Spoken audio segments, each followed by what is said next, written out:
So, today our subject is automobile engineering. Many people pronounce it wrong.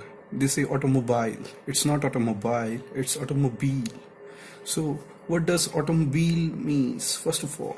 So, let's break down the word into two components, that is auto and second one is mobile.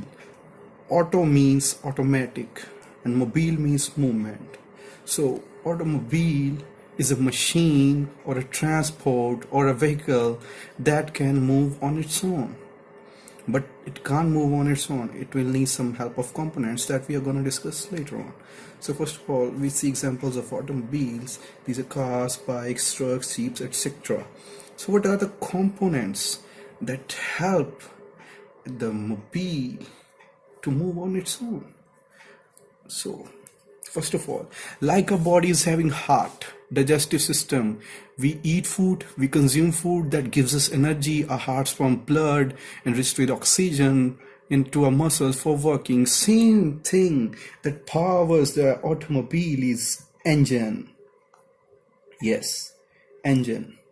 Engine is the heart, the soul of the car or a bike or any automobile.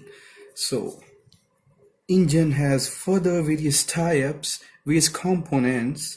For example, there are two types of engine on the basis of ignition, that is spark ignition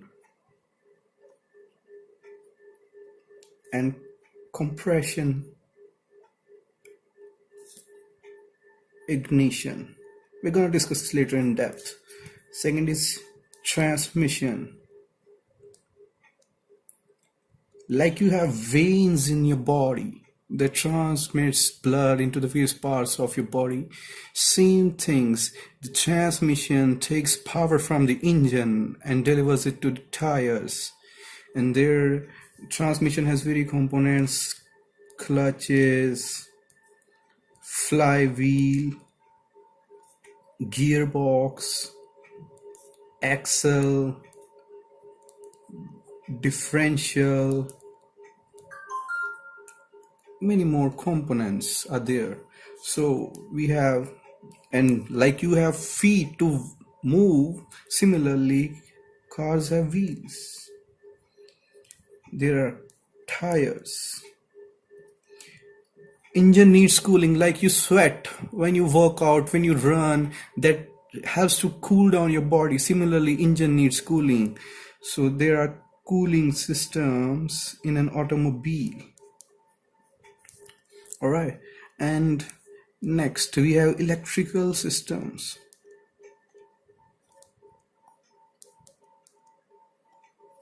Electrical system like lights, horns, your electric power steering, etc. We have brakes to stop them, right? We have suspension system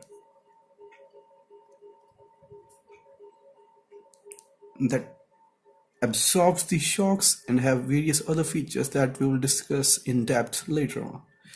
And the last thing that a car has, fuel. Fuel, yeah, this is like food for the car.